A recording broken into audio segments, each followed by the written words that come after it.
Donc n'hésitez pas. Marc Nice de Strasbourg. Une question, alors qui n'est pas une critique, mais une question qui interpelle un petit peu les démarches que vous avez introduites, dans lesquelles on voit très souvent dans vos algorithmes, dans vos réflexions, on voit souvent la notion d'optimisation. Une optimisation qui est par exemple la tentative de faire réussir un maximum d'individus dans un échantillon, par exemple, une recherche d'une performance. On sait très bien que l'enseignement aussi, c'est souvent une adaptation aussi à des particularités, à des individus qui parfois sortent un petit peu d'un phénomène plus massique. Et quelle est la place notamment de la surprise dans l'acte d'enseignement par rapport à ce que l'IA va pouvoir apporter? C'est-à-dire qu'on sait très bien que l'enseignant va garder encore la main. C'est plus une aide qui va pouvoir permettre à l'enseignant de faire des clusters, adapter éventuellement un certain nombre de ses pratiques.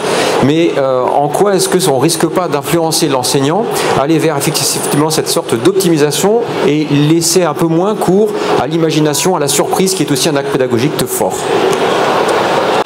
Une homogénéisation à cause de l'IA? Est-ce que l'un de vous veut répondre?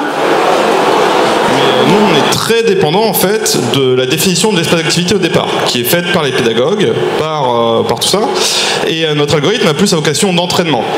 Et s'il y a des choses en fait que l'élève ne va pas comprendre, etc., c'est là où l'enseignant va pouvoir venir pour vraiment intervenir, pour faire de la remédiation, pour faire des choses comme ça, qui vont être beaucoup plus compliquées à automatiser. Parce que dans la pédagogie, c'est pas juste on fait telle activité, etc. Il y a aussi tout le côté humain, tout le côté justement de la pédagogie. Et c'est pour ça que nous, on n'a pas du tout la vocation de remplacer les enseignants, mais que ça soit au contraire un complément pour les aider, pour que au lieu de gérer cas par cas 30 élèves, et peut-être qu'il y a des élèves qui vont avoir moins besoin de l'enseignant à certains moments par rapport à d'autres. Et vraiment, on a plus la vocation de permettre à l'enseignant de libérer du temps en fait. Pour Je sais pas si je réponds à la question. En partie. Bon. Oui, bonjour, Jean-Louis Pirel, IBM France. Sur le domaine de l'intelligence artificielle, on aimerait mieux que le terme intelligence augmentée soit utilisé, mais bon, soyons lucides, maintenant tout le monde parle d'intelligence artificielle. Mais c'est vraiment de l'intelligence augmentée. C'est évidemment des techniques nouvelles, c'est effectivement de la programmation nouvelle, mais c'est ce que vous mettez dedans. Et je pense qu'il est intéressant de se rappeler qu'on peut faire ce qu'on veut à une machine, mais ça, c'est pas une raison pour le faire sans aucune règle. En particulier, moi je vous invite à regarder ce qui a été remonté à l'Union Européenne, Ethics and Intelligence Artificielle, parce que justement on a fait une contribution, et heureusement on n'est pas les seuls, pour expliquer que l'intelligence artificielle, pour être au service du bien commun, doit respecter un certain nombre de choses. Mais n'oubliez pas, c'est ce que vous mettez dedans. Et du coup, l'enjeu pour l'éducation nationale, à mon avis, c'est la formation des utilisateurs, c'est la formation des maîtres, c'est la formation de ceux qui vont injecter ce qu'on veut faire à cette intelligence augmentée. Il y avait une question tout à l'heure justement sur ce qu'on entendait par intelligence artificielle et ce qu'on entendait par intelligence. Là, nous, on est bien en tout cas dans une proposition d'intelligence artificielle. Peut-être qu'on peut, l'un d'entre vous veut essayer à redonner une définition de ce qu'on entend par intelligence artificielle? Oui. Est-ce que je peux me permettre juste, je voulais rebondir sur la dernière question, qu'effectivement la formation des profs c'est essentiel et qu'effectivement pour pas que le prof se sente dépossédé et que la machine va prendre les orientations des élèves à sa place, et bien qu'ils comprennent ce qui se passe dans la machine, quelles sont les limites de la machine, et de là il pourra justement apporter la part d'humain et d'accompagnement personnalisé qui est remplaçable. Alors pour la définition de l'intelligence artificielle, l'intelligence artificielle, c'est un terme qui est apparu il y a 60 ans. C'est un projet de simuler le cerveau humain spécifiquement. Donc vraiment, ça se définit en comparaison avec l'intelligence humaine et il n'y a pas vraiment de définition officielle parce que c'est plutôt un projet qui va avoir certaines réalisations comme le fait de battre le champion du monde au jeu d'échecs puis au jeu de Go. Et donc c'est une définition qui est en permanence en train d'évoluer parce qu'au fur et à mesure que la machine réussit à faire certaines choses, on va dire oui, mais l'intelligence humaine, c'est autre chose. Donc aujourd'hui, en tout cas, l'intelligence artificielle, c'est très fortement l'apprentissage machine. C'est la capacité des algorithmes à régler tout seuls leurs paramètres afin d'optimiser un score. Et donc par rapport d'ailleurs à la question de l'optimisation, le terme optimisation, il est intrinsèque de l'intelligence artificielle. Donc par définition, c'est de l'optimisation. Peut-être une question pour des enseignants, s'il y en a parmi vous. Comment vous voyez utiliser ce type d'outils dans vos classes? Comment vous voyez voyez appréhender ces choses-là? Est-ce que c'est quelque chose que vous appréhendez avec plutôt joie et enthousiasme, ou au contraire vous dites « oh là là, je ne sais pas trop ce que je vais en faire ». Oui, bonjour. Je suis informaticienne également, docteur en informatique. J'ai travaillé à l'INRIA dans la valorisation de la recherche et j'ai enseigné également les mathématiques et l'informatique en second degré et en supérieur.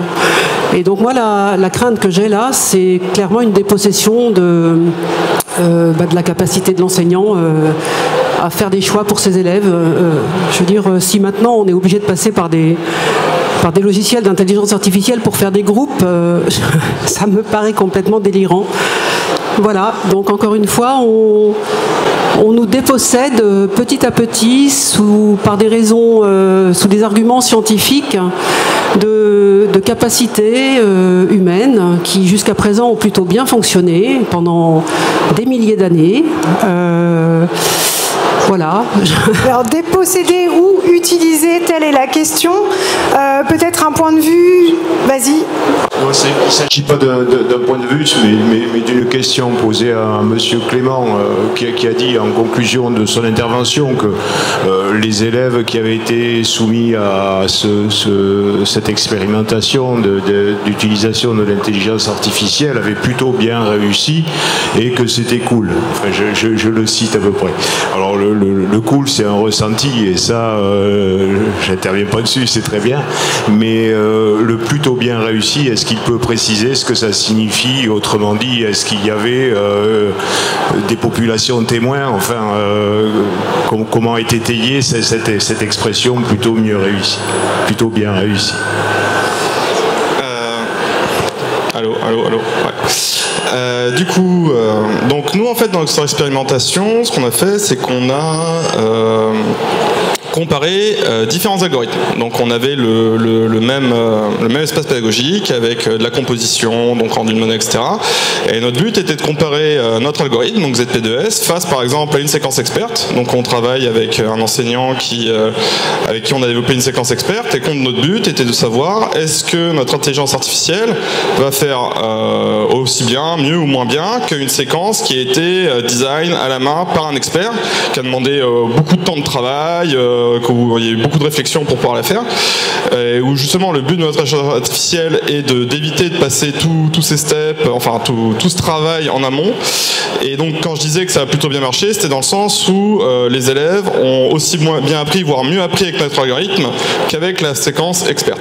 Après, pourquoi je dis plutôt? Parce qu'en science, on essaye toujours de relativiser les résultats, parce que là c'est pour notre setup en particulier, pour cette activité qui reste quelque chose d'assez simple. On avait en tout 18 entre guillemets activités principales.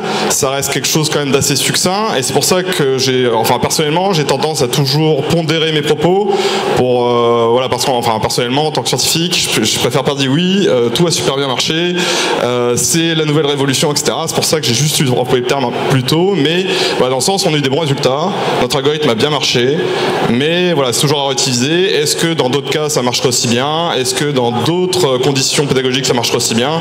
Ce sont aussi des questions que nous on se pose toujours, qu'on essaye justement dans la recherche de trouver toujours des réponses à ces questions, à développer, etc. Je ne sais pas si je réponds à la question.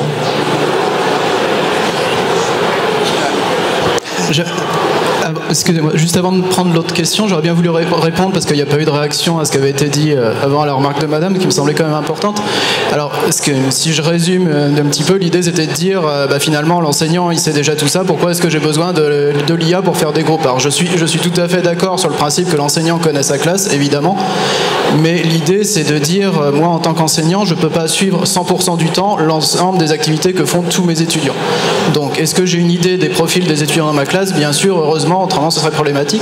Par contre, l'avantage de ces techniques-là, c'est de dire quand mes élèves sont en train de faire des activités, que ce soit chez eux, que ce soit pendant que je suis en train de m'occuper d'un groupe qui a plus besoin dans ma classe, j'ai quand même un suivi de ce que font les autres, et donc je gagne du temps, parce que l'information que je pourrais aller extraire moi-même en allant regarder en détail la liste de tout ce que m'a fait ce qu'ont fait mes étudiants pendant ce temps, je l'ai, mais remonté rapidement. Donc je suis tout à fait d'accord avec la remarque qui avait été faite avant, de dire c'est de l'intelligence effectivement augmentée. Il ne s'agit surtout pas de remplacer l'enseignant en disant je sais mieux que l'enseignant faire des groupes.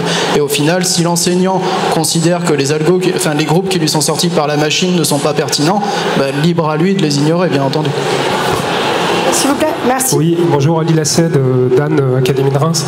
Je voulais juste que vous reveniez sur le lien en fait entre les recommandations des enseignants. Vous avez bien dit que les résultats de l'IA étaient influencés par les recommandations faites au départ. Et quelle incertitude vous évaluez? Est-ce qu'il y a eu un consensus sur ces recommandations?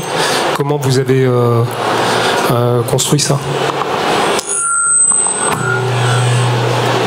Allô, ouais.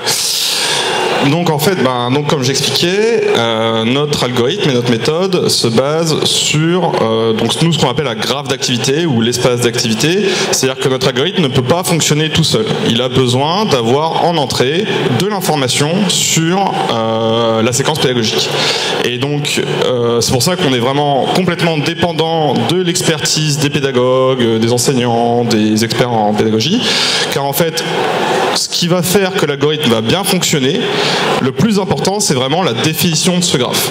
Et donc, c'est là où est le lien, c'est-à-dire que le but, donc, comme les créateurs de contenu, par exemple, nous, on travaille là sur le projet d'Atismat, on travaille avec des créateurs de chez Nathan, c'est le même travail que ce qu'ils font quand ils écrivent des livres avec des activités, des exercices, etc.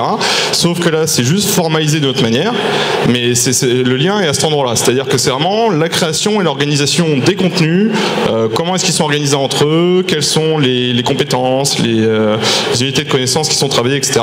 Et c'est vraiment ça qu'après, nous, notre algorithme va exploiter. C'est clair ?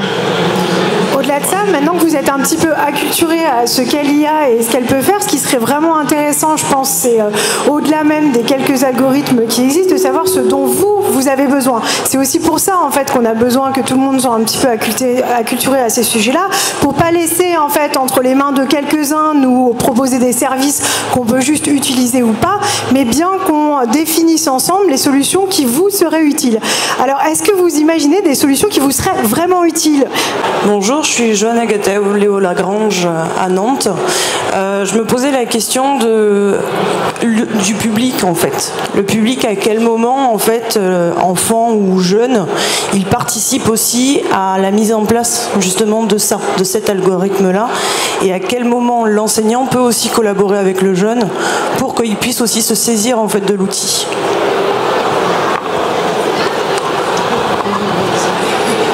Alors j'en étais déjà aux enseignants et aux créateurs à collaborer ensemble, et là on va encore un peu plus loin. Est-ce qu'il y a un paramétrage possible de ces algorithmes-là, y compris dans un dialogue avec l'enfant? Est-ce qu'il y a des choses qu'on peut imaginer de cet ordre?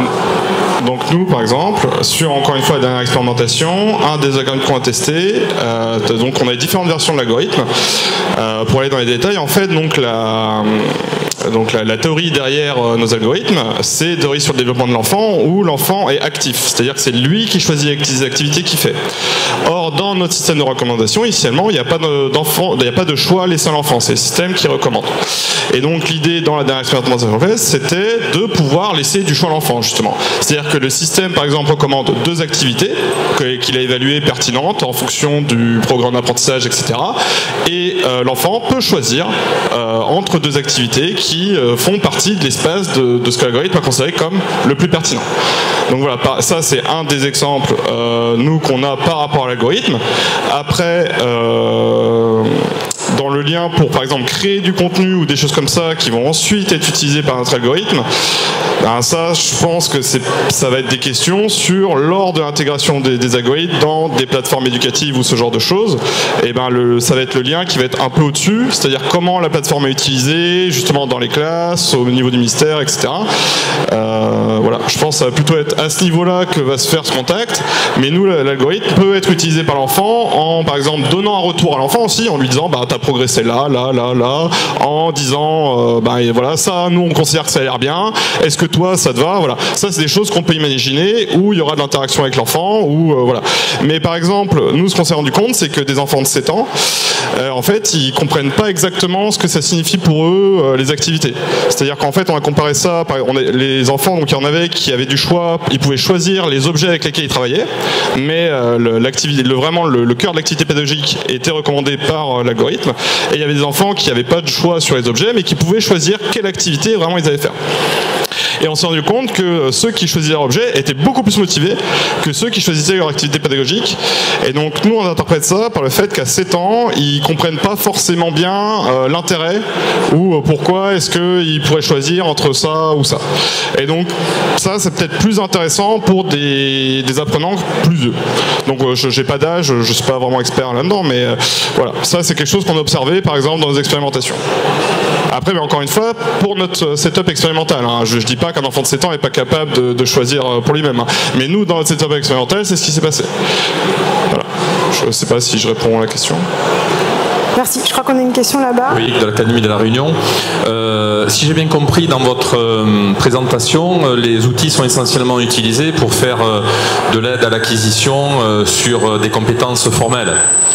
Est-ce que vous pensez que l'IA peut être utilisée dans le cas d'acquisition de compétences informelles, qu'on appelle aussi les soft skills, notamment sur les compétences du XXIe siècle, à savoir collaborer, communiquer, développer un esprit critique, etc.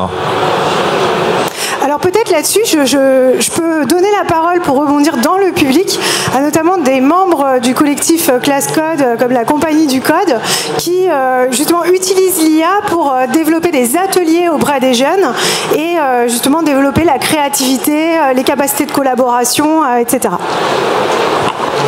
Bonjour, je suis Valérie Letard, je suis une des coordinatrices de Classe Code, notamment sur l'Occitanie et sur le national aussi, mais il ne s'agit pas que de la Compagnie du Code, mais plutôt de toutes les structures d'éducation populaire, je pense à Planète Science, Science Animation, les petits débrouillards, des structures qui sont sur beaucoup de régions, qui peuvent venir avec vous réfléchir à quel type d'atelier pour désacraliser l'intelligence artificielle auprès des jeunes.